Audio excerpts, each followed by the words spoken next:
If you're like me, in recent weeks you have seen this new term NFT floating around and thought, WTF. Bro, NFTs. So what is NFT anyway? Yep, non-fungible tokens. Let's talk about NFT. NFTs. My favorite new topic. Experts have started saying this is going to be the next big thing and you should get in while you can. You are on day one of Uber right now. According to Reuters, in October 2020, Miami-based art collector Pablo Rodriguez-Fraile spent almost $67,000 on a 10-second video artwork that he could have watched for free online. Last week, he sold it for $6.6 million. You know, obviously I bought Bitcoin, Bitcoin in 2014. There are people who see this as the next opportunity to buy Bitcoin at $1 or less and make millions overnight. But is it really that big of an opportunity?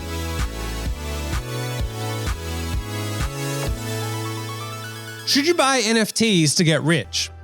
NFT stands for non-fungible token, which is a special type of cryptographic token which represents something unique. Non-fungible tokens are thus not mutually interchangeable. This is in contrast to cryptocurrencies like Bitcoin and many network or utility tokens that are fungible in nature. Which, even reading that definition, I have to be honest and say I didn't understand it. NFTs, non-fungible tokens. That's what it stands for. Unable to be duplicated, replicated, one of a kind. In regular people terms, NFTs there are only one of. For example, one Bitcoin is one Bitcoin. So if you have one Bitcoin, it's the same as another Bitcoin because they're equal value. A dollar is a dollar is a dollar, right? That's the definition of fungible. Whereas one NFT is unique and therefore not the same to another NFT. Non-fungible means I have something, it represents value, and it's only in that form that it represents that value. So where this comes into play online is the ability to buy a JPEG of a drawing, for example. NBA Top Shots, very confusing.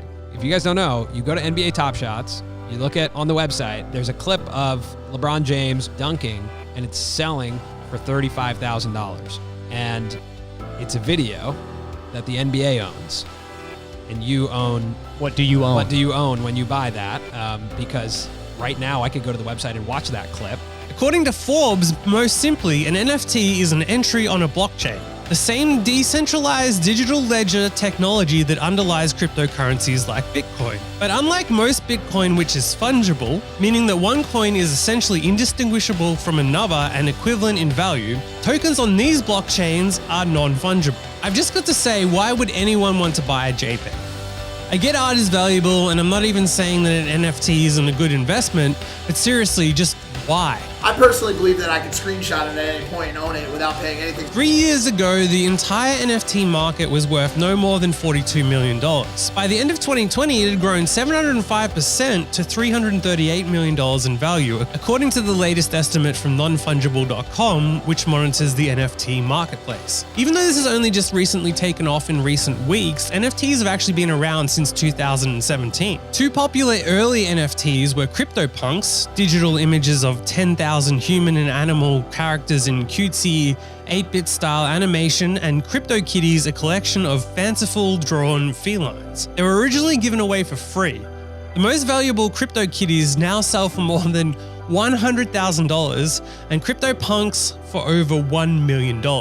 I wish I could tell you that we knew how it was all going to turn out, admits Mac Flavel, one of the co-creators of CryptoKitties, but we were as surprised as anyone. Which again shows you how weird it is that the first people to create them gave them away for free because they didn't even see the value in them. Yet experts now claim they've all figured it out and they see how this is going to be massive. With the kind of popularity of NBA Top Shots, like a LeBron dunk shot is now $50,000, there is a huge investment angle to it too. I'm not saying they won't go up in value, they probably will, but what I am saying is that I cannot comprehend what the value of them is outside of what other people are willing to pay. And I think that what they are willing to pay is heavily focused on the fear of missing out on the next Bitcoin, but I don't see the value they are providing without that. I don't believe in Bitcoin for the same reasons, but even Bitcoin, I see more value in being able to exchange them for items to purchase. I don't see Bitcoin replacing the dollar anytime soon unless there are major changes, and I don't see governments giving up control over currencies either. However, there are at least places that I can exchange Bitcoin for items or for other currencies, so from that point, there is actually value in them. But with NFTs, I can't understand what their purpose is, and I think it's just another fad. They do own quite a bit of property over on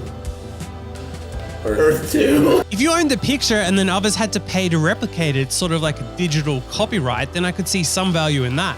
Where people or media companies could license footage or image rights to use for purposes, then there would be some value in owning. But NFTs don't even appear to be set up like that. Can I just get an image of the Mona Lisa and then claim it as my own NFT?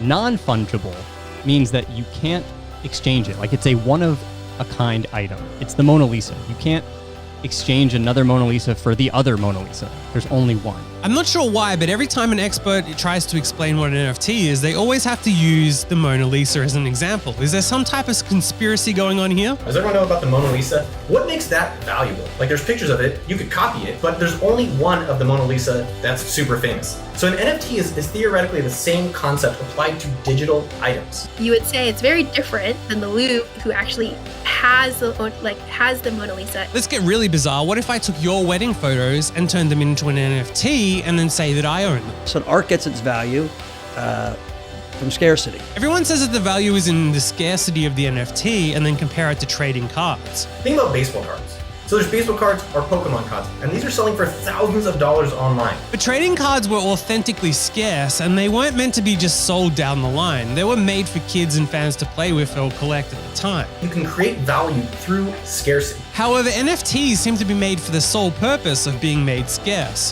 which to me makes it inauthentic to some degree. Also, when there's a few NFTs out there, then they are scarce. But even if there's only one of each, if the market is flooded with NFTs, then NFTs no longer become scarce. There's going to be millions of NFTs projects.